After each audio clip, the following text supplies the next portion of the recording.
उत्तर प्रदेश के जिला कौशाम्बी का एक थाना लगता है महिवा घाट। महिवा घाट थाना क्षेत्र में एक राजा का पुल है जो कि यमुना नदी के ऊपर बना हुआ है। 18 मई 2025 की देर रात की ये बात है। एक कार यहाँ पर आकर रुकती है। कार में उत्तर प्रदेश पुलिस में तैनात एक दरोगा बैठा हुआ था। दरोगा अपनी कार से उतरता है। उतरने के बाद चारों तरफ देखता है। जब देखता है कि सुनसान इलाका है, रात बहुत ज़्यादा हो चुकी है, यहाँ पर कोई नहीं है दूर दूर तक, तभी वो अपनी कार की खिड़की खोलता है। खिड़की खोलने के बाद एक सर निकालता है। सर होता है एक महिला का, और उस महिला के सर को वो उसके बाल पकड़ता है, और बाल पकड़ने के बाद उसे पूरी ताकत से घुमाता है, और घुमाने के बाद नदी में फेंक देता है। उसकी मकसद था कि ये नदी में बह जाएगा, यहाँ से दूर चला जाएगा।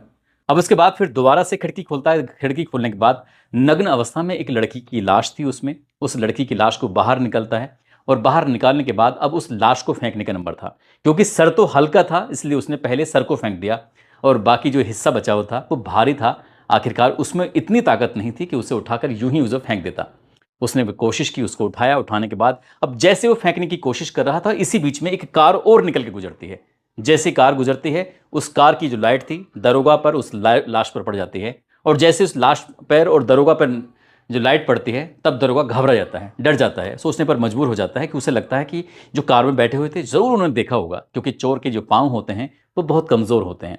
वो डर जाता है, उस लाश को वहीं छोड़ देता है। छोड़ने के बाद अपनी कार में बैठता है और वहाँ से भागना शुरू कर देता है।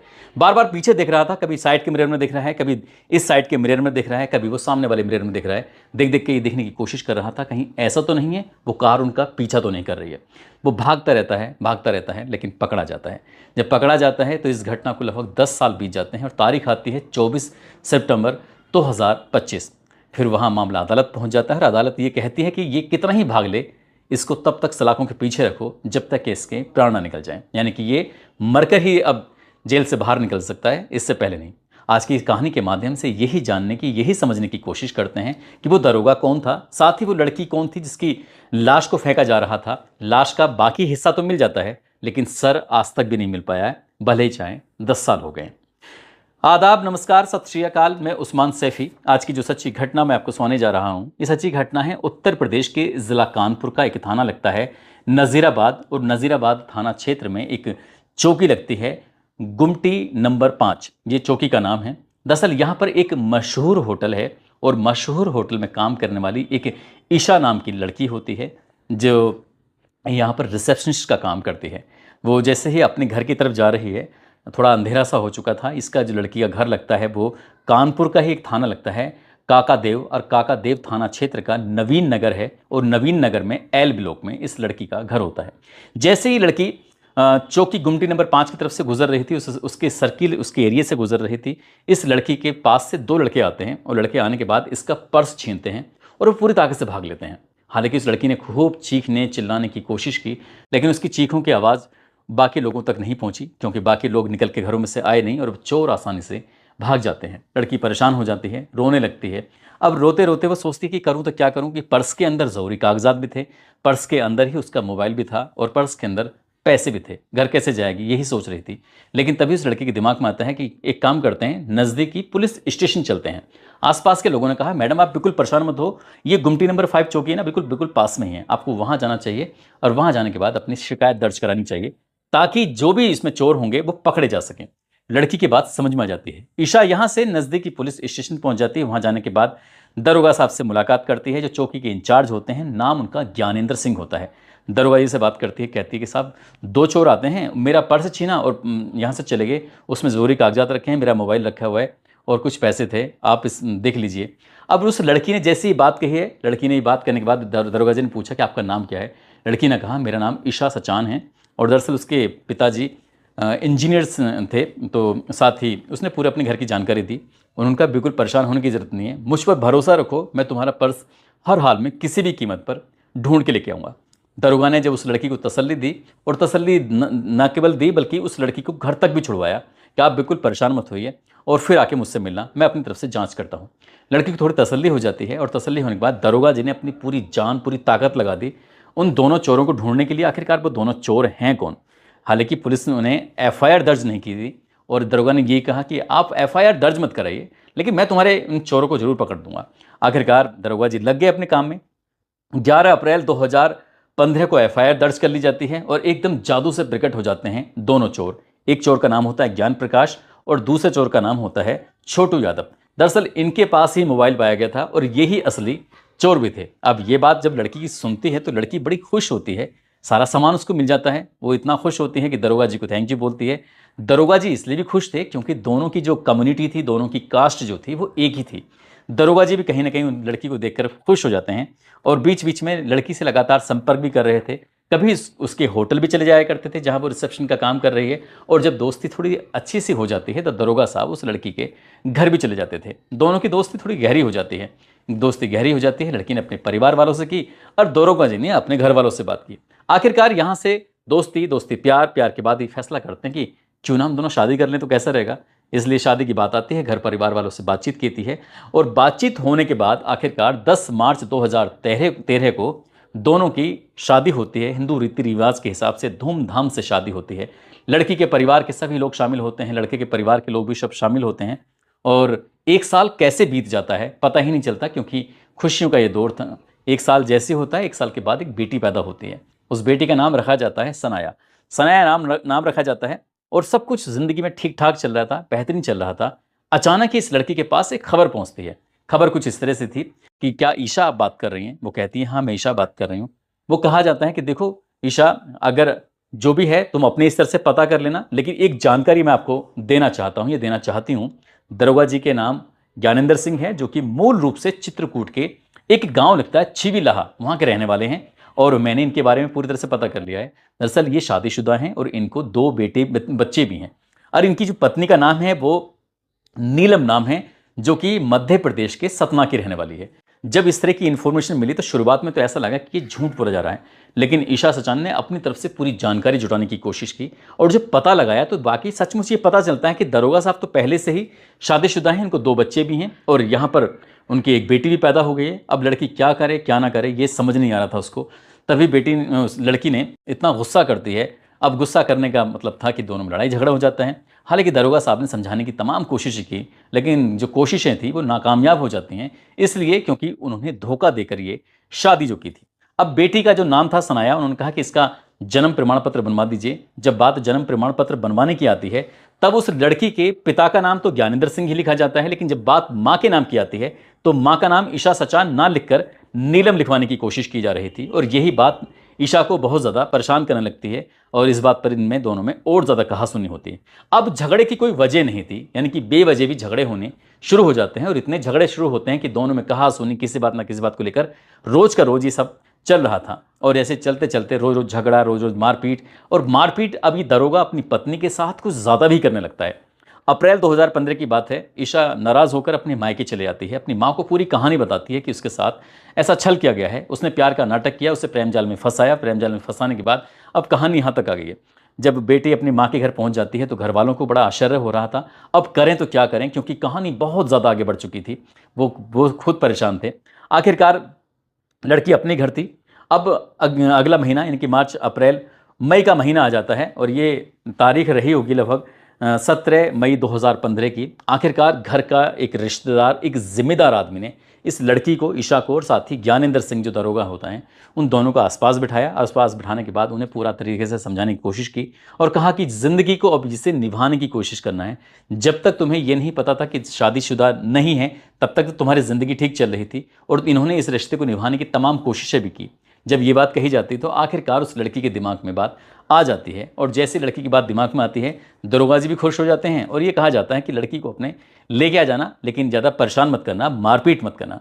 दरोगा की भी बात समझ में आ जाती है और 18 मई 2025 की दोपहर लगभग 3 बजे के आसपास वो घर जाते हैं, यानी कि सासू माँ विनीता से बात करते हैं और सासू माँ से कहते हैं कि सासू माँ, मैं अपनी पत्नी को, स्विफ्ट कार है उनकी अपनी खुद की लड़की की, UP 78 CP 5281, वो उसे मैं लेके जाना चाहता हूँ और जो मुक्ता देवी मंदिर है ना, मैं माँ के दर्शन करना चाहता हूँ और मैं अपनी पत्नी को भी साथ लेके जा रहा हूँ। क्योंकि पति पत्नी का मामला था इसलिए किसी को क्या ऐतराज़ हो सकता है। वो अपनी पत्नी को लेकर सीधा मुक्ता देवी मंदिर में चले जाते हैं दर्शन करने के लिए और रात हो जाती है। अब रात लगभग 8 बजे के आसपास का वक्त था। सास यानी कि विनीता ने अपनी बेटी को फ़ोन किया और ईशा से बातचीत करने की कोशिश की तो उसका नंबर स्विच ऑफ आ रहा था। अब जब उसका मोबाइल स्विच ऑफ था उन्होंने सोचा कि हो सकता है किसी वजह से बैटरी खत्म हो गई हो, तो उन्होंने अपने दामाद यानी कि दरोगा ज्ञानेंद्र सिंह को फ़ोन मिलाया। अब जब ज्ञानेंद्र सिंह को फ़ोन लगाया तो उनका भी नंबर स्विच ऑफ आ रहा था। अब यहाँ पर विनीता को ऐसा लगने लगता है कि कुछ ना कुछ गड़बड़ है, मेरी बेटी के साथ कुछ गलत ज़रूर हुआ है।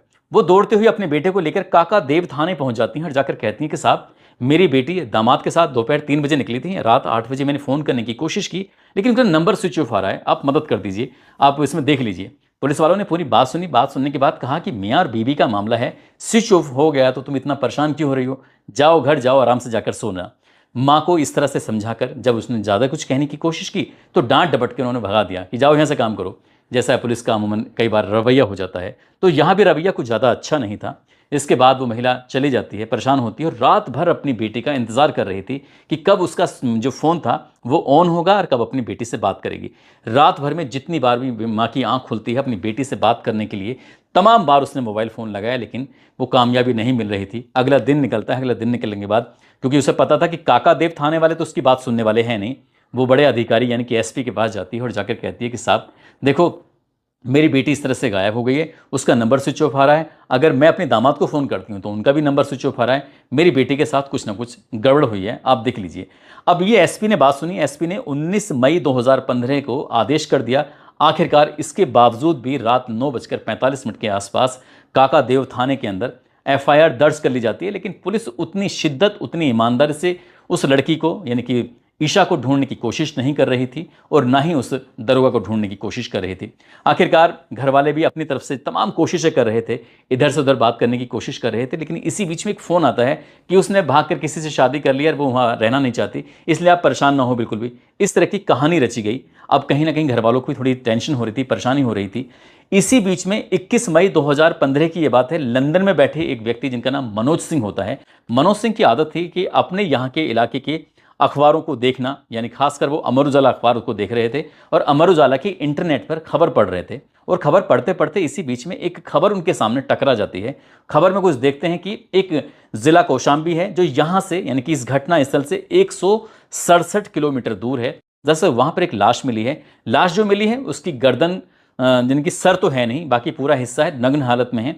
और उसकी खास बात यह है कि उसके एक कंधे पर टैटू बना हुआ है और साथ ही हाथ में घड़ी है। जब घड़ी को जूम करके बार बार उन्होंने अपने उसमें लैपटॉप में देखने की कोशिश की तो पता चलता है कि ये घड़ी तो उन्होंने अपनी साली को गिफ्ट करी थी। यानी कि जो व्यक्ति लंदन में बैठा हुआ देख रहा है, दरअसल वो ईशा का सगा जीजा होता है।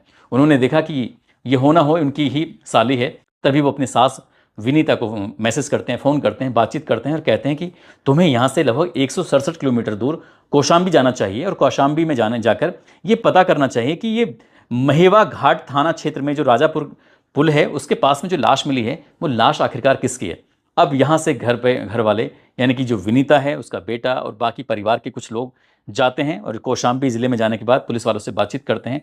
उधर पुलिस वालों ने एफआईआर दर्ज कर ली थी और बाकी जो हिस्सा था, जिनकी सर था, उसे ढूंढने की तमाम कोशिशें कर रहे थे, लेकिन मिल नहीं पा रहा था। वहाँ पर सूचना मिली थी 19 मई 2015 की सुबह लगभग 5:30 बजे के आसपास एक राहगीर को सड़क के किनारे एक लाश मिलती है नग्न अवस्था में। वो बताता है कि साहब देखो, ये जो थाना है महेवा घाट, वहाँ से लगभग 100 मीटर की दूरी पर है। उसने जाके सूचना दी, मोटरसाइकिल वाले ने कहा कि साहब इस तरह से लाश पड़ी हुई है। पुलिस ने लाश को कब्जे में लिया और बाकी के उसके हिस्से को तलाशने की कोशिश की, लेकिन पुलिस को कुछ नहीं मिल रहा था।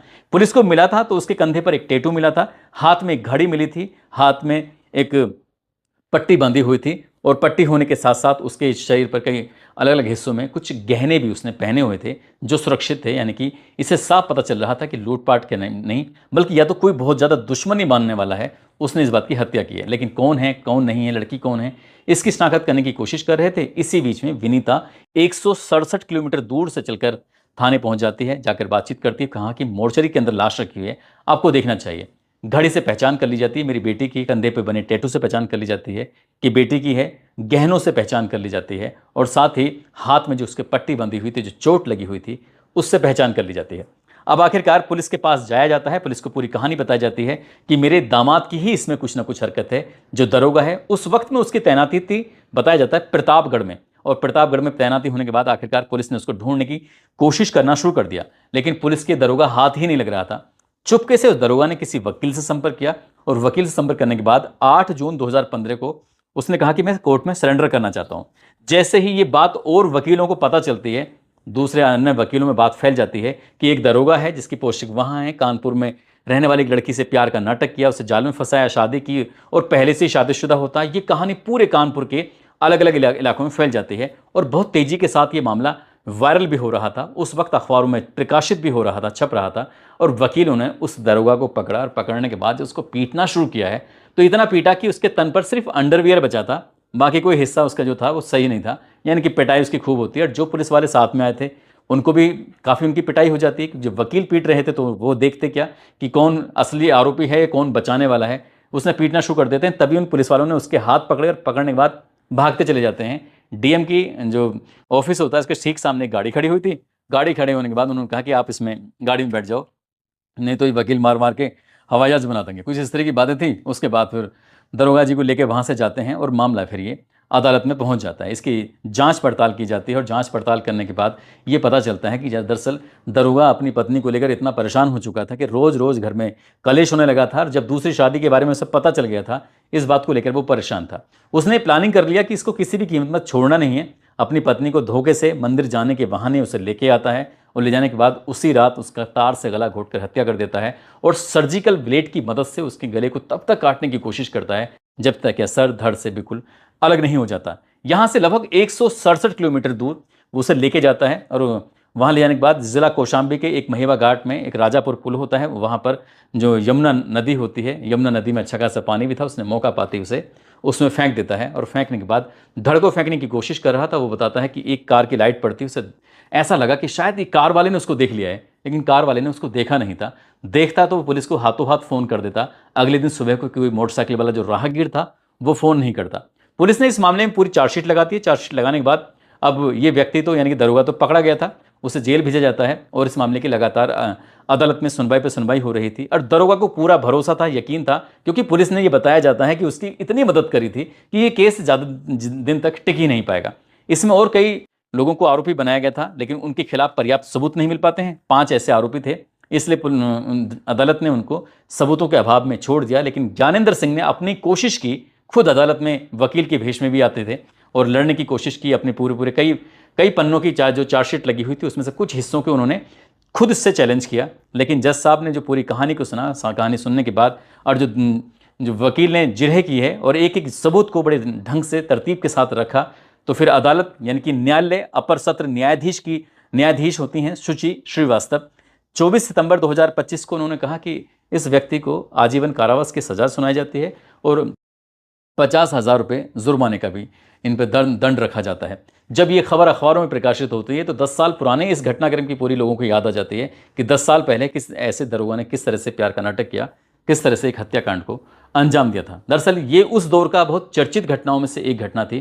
दोस्तों, इस पूरे घटनाक्रम को सुनाने का उद्देश्य किसी को परेशान करना नहीं है, किसी का दिल दुखाना नहीं है, बल्कि आपको जागरूक करना है, आपको सचेत करना है और आपको ये बताना है कि जिस तरह से दरोगा ने चालाकी की और चालाकी करने के बाद एक शादी के बाद दूसरी शादी कर लेता, उसे लगा कि शायद कभी पता नहीं चल पाएगा, लेकिन अगर जब पता चलेगा तो सब कुछ राजीनामा हो जाएगा, ठीक ठाक हो जाएगा। ऐसा कुछ भी नहीं हुआ। न केवल खुद की ज़िंदगी बर्बाद हुई, बल्कि 2 बच्चे जो पहले थे उनकी भी ज़िंदगी बर्बाद हुई, पत्नी की भी ज़िंदगी बर्बाद हुई। एक की हत्या कर देता है और एक बेटी सनाया जिसको शायद नानी पाल रही हैं। तो इस तरह से कई लोगों की एक आदमी ने गलत फैसला लेकर इन सब की ज़िंदगी बर्बाद कर दी। और शायद वो सोच रहा था कि कभी पकड़ा नहीं जाएगा, पकड़ा जाएगा तो तन पर वर्दी है, कोई क्या उसका बिगाड़ेगा। हालांकि इस बात पर जज साहब ने भी बड़ी ऐतराज़ किया, आपत्ति जताई कि इस मामले में जो चार्जशीट लगाई गई है, जो जांच पड़ताल की गई है, कहीं ना कहीं दरोगा का फेवरी करने की कोशिश की है। इसके जो जांच अधिकारी है उसके खिलाफ भी कार्रवाई होनी चाहिए, ऐसा बड़े अधिकारी को लिखा भी गया है।